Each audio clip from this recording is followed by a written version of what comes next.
Olá pessoal, meu nome é Ícaro Sampaio, eu sou editor-chefe do Endocrino Papers e estou aqui para a nossa atualização semanal.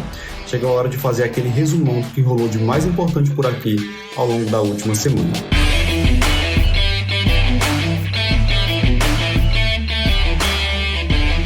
A nossa semana começou na segunda-feira com o Dr. Luciano Albuquerque, que publicou um texto falando sobre causas secundárias de obesidade.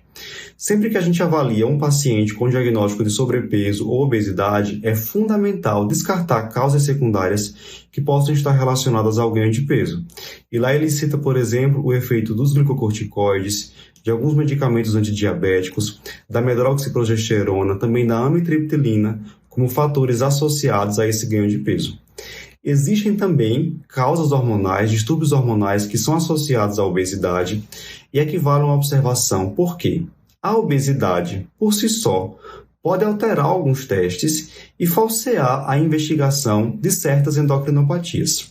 Por exemplo, pacientes com obesidade podem ter uma elevação do TSH, simulando aí um quadro de hipotireoidismo subclínico, só que são pacientes que não vão ter positividade do anti-TPO, não vão ter ultrassonografia de tireoide com achados de tireoidite crônica, e nestes pacientes o TSH vai normalizar após a evolução com perda de peso.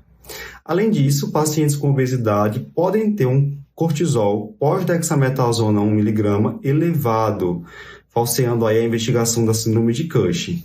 Por isso que o ideal nesses casos seria fazer o teste do Lido-1. Então vai lá conferir esse texto com mais detalhes. Inclusive ele coloca uma questãozinha lá com alternativas para você marcar qual seria a alternativa correta em relação ao caso clínico. Está bem interessante. Na terça-feira, a gente publicou o nosso podcast falando sobre tratamento do diabetes mellitus na gestação.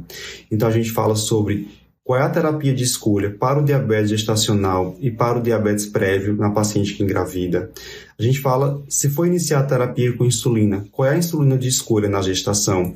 Falamos também sobre metas desse tratamento e quando iniciar terapia com metformina. Então é um podcast básico, não só para quem é endocrinologista, mas também para quem trata gestantes com diabetes, inclusive na unidade básica de saúde ou quem faz pré-natal de alto risco.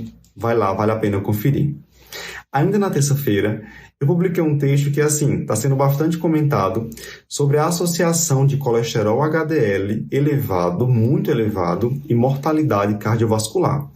Foi um resumo de um artigo publicado recentemente no JAMA Cardiology, no qual foi observado uma curva em U, onde níveis muito baixos ou muito elevados de colesterol HDL foram associados com maior mortalidade. Especificamente, níveis de colesterol HDL acima de 80 foram associados a uma maior mortalidade cardiovascular e por todas as causas em relação àqueles pacientes com níveis de colesterol HDL entre 40 e 60.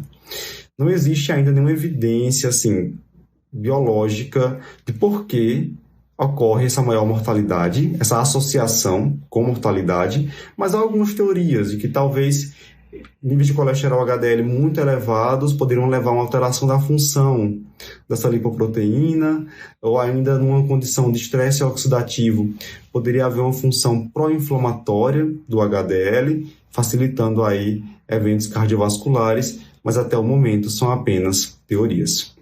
Na quinta-feira, a gente fez um post sobre a associação de inibidores do SGLT2 e risco de fraturas. A nossa preocupação dessa classe com fraturas ósseas começou no estudo Canvas, no qual foi associado aí o uso da canagliflozina a um risco significativamente maior de fraturas ósseas em relação ao placebo. Só que estudos posteriores com a própria cana e também com outros inibidores do SGLT2 não mostraram esse aumento do risco de fraturas. Então a gente teve um trabalho recente, um estudo de coorte, no qual foi comparado o uso de inibidores do SGLT2 e inibidores da DPP-4 para avaliar se haveria uma diferença na incidência de fraturas entre os usuários dessas duas classes. E o que foi observado é que, após 180 e após 365 dias, não houve diferença na incidência de fraturas entre os dois grupos. Então, mais um dado que reforça aí a segurança para que a gente possa iniciar essas medicações sem estar se preocupando com maior risco de fraturas. Eu só vou fazer uma observação de que nesse trabalho foram excluídos participantes com taxa de filtração glomerular abaixo de 30. então a gente não teria ainda essa evidência de segurança em relação a fraturas nesse perfil específico de pacientes.